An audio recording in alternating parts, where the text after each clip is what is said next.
Well, hello there. My name is John Dobbs. I'm the preaching minister for Forsyth Church of Christ with an encouraging word.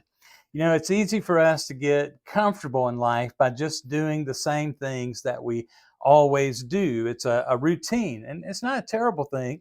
Aristotle said that what we are is what we repeatedly do. And that's sort of the way our life goes. We kind of do the same things and follow in the same paths. We have schedules and maybe have good habits and enjoy being settled and living by the routine. It's just kind of comfortable.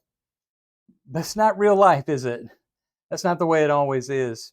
There's an unexpected bill that sends us looking for some other corner to cut so we can make that payment. There's a fender bender car accident that sends our day into a tailspin with calls and appointments, and we don't have time for all the things we have to do, but we have to do them. Maybe our boss asks us to take on some new task, and we're not really sure that we can do that, and we haven't really learned how, and so it's stress. There's a lot of stress involved with that. Or a disappointment shakes our faith, and it makes us question God.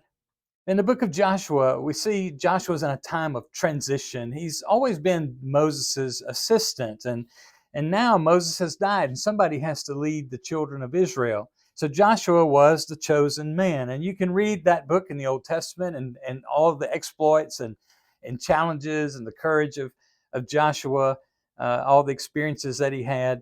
But before all of that, in the very beginning of that book of Joshua, God has something to say to him. He says, "Be strong and courageous, and do not be terrified. Do not be discouraged, for the Lord your God will be with you wherever you go." And that's not the only time that God says that to Joshua. And I'm thinking about that, and I'm thinking to myself that maybe that's what Joshua needed to hear. We think of him as this strong and courageous man of God. But maybe he was a strong and courageous man of God because God said, "I want you to be strong and courageous, and I'm going to be with you. I'm going to help you make that happen wherever you go. I'm going to be there." And I think God needed to reassure Joshua. And I'm wondering what we need to do for God that's challenging, that shakes up our routine, that's a little different. And maybe we're frightened about it. We need to appeal to the strength and courage that God can give us.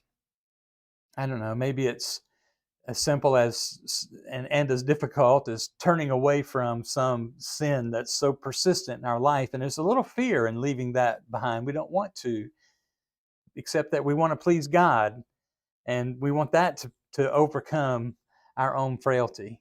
Maybe it's to forgive somebody who's hurt us and to move on in life. And but the hurt was really deep, and we wonder if we can do that. Maybe it's to invite a friend to go to church with us and not be afraid of what they might say or what they might think of us as church-going Christian people, and to just live above that. Maybe it's to start some new habits, some new disciplines. We all talk about wanting to pray daily and study our Bible daily, but do we actually do it? Maybe it's time to say, "Hey, I want to be strong, courageous, and not afraid, and God will be with me, and I can start this new habit." Maybe it's to hang on to our Christian commitment when it's really a challenge to do that. And I think we all can say we've had times like that. But see, when we face something hard, something new, something difficult, and we aren't sure if we can accomplish it by ourselves, we should remember God's words to Joshua. Joshua, a great man of faith, but God sort of whispered in his ear, "Be strong and courageous, and do not be terrified. The Lord your God will be with you wherever you go." And why don't you just turn that into a prayer? God, help me to be strong and courageous today because you're with me right now.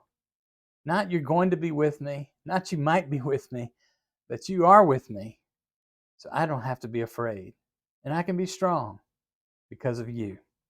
I hope that that's an encouragement to you this evening as we think about breaking out of our routine and doing something kind of scary for God, but knowing He'll be with us all the way.